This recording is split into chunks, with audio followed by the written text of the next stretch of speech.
Hi, this is Brandon Moon with Moonlit Fly Fishing. I want to welcome you to Fly Tie Night tonight, where we're going to introduce the Moonlit Pine Squirrel Strips. We're excited to do this with a variation of Landon Mayer's Pine Squirrel Leech. This one's going to be tied on a jig hook with a red bead to kind of be like a blood-sucking leech. So with that, we want to make sure and get started in this quickly, and we'll get you going. So the hook we're going to put in the vise now is the Moonlit Premium TOGATTA ML501. This is a standard forged jig hook, really strong. The bead we're using on this size 12 hook today is a 3.5 millimeter Moonlit slotted tungsten metallic red. The metallic red gives it kind of that egg sucking leech vibe. Works really well. The thread we're using is Semperfli's classic waxed in 8/0 black, and we're just going to lay that down behind the bead and go back to the bend of the hook, and that's going to be our body right there. So for me, I like to use a razor blade to trim out my thread. Works good, gives me a nice clean cut. Now we're going to lay some Semperfli 1/32 hollow tinsel in red, and this is going to be our body. Just kind of accentuates the red bead. You could use black, you could use gray. It doesn't have to be shiny. I just like the red on this fly for the body. So we're just going to secure that in. As you can see, I've got the tinsel set off to the side through the material clip on the Nirvana rotary vise V2. Half hitch that so I can use the rotary feature.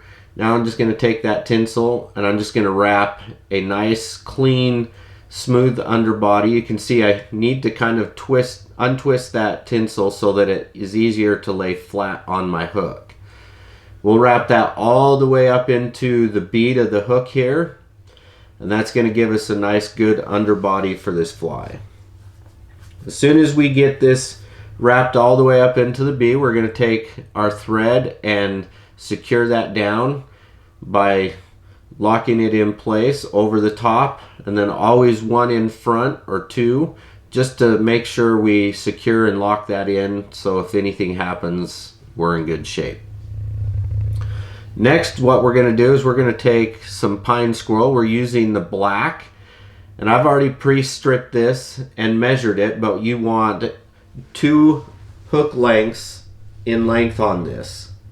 And then you're going to take and trim out a small piece at the tip of that, lay it upside down on this hook, and secure that down. And you're going to go just about almost a bead's length, maybe not quite a full bead, back to give you room for the collar. And you can see that when this rides, that strip is going to ride with the hide down, which is exactly what we want. Now I'm going to take and create a dubbing loop for my pine squirrel collar that I'm going to make. I'm going to lock that in front, and then I'm going to lock it in back also. And this just makes sure that that dubbing loop doesn't go anywhere. Now I'm going to take my dubbing twister, my Smayan dubbing twister, I'm sure I said that wrong, and place that in so that it sits against my thread bobbin rest there down at the bottom. Now I'll set my thread off to the side. We're going to take some Wonder Wax and we're going to wax up our thread just to help the pine squirrel grip in that thread when we put it in the dubbing loop. I've already pre-cut this hide and put it in my Swiss CDC clip. You can see that there, and then trimmed it off.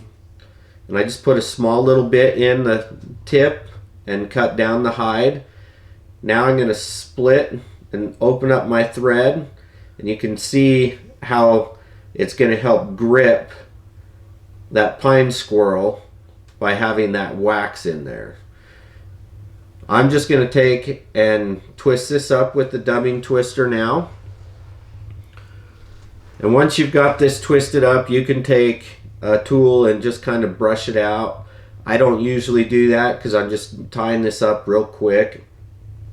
Once I've got that twisted, I'm going to take the rotary feature and I'm going to wrap that loose thread up there, and then I'm going to take and wrap this pine squirrel and kind of collar it backwards. You can wet your fingers a little bit to help preen the fibers rearward.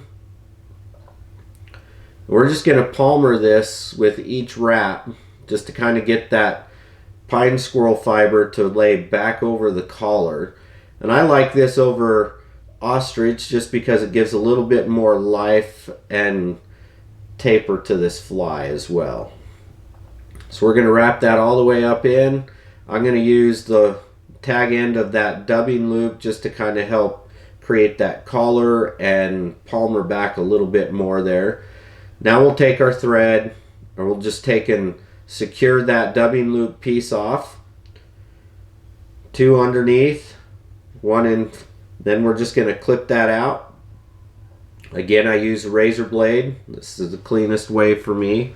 Pull the fibers back and just kind of help palmer that back a little bit with a little collar there. Really easy. Now we're just going to half hitch. I'm going to do a 3-turn half hitch, and I'm going to do it twice. You can do it one time, use some head cement. The Loon head cement's great. We love that. Great product. Or you can just do 2 sets of the whip finish and you should be good to go. And this is the Pine Squirrel Euro Leech. Thank you for watching. We appreciate your support and have a wonderful day.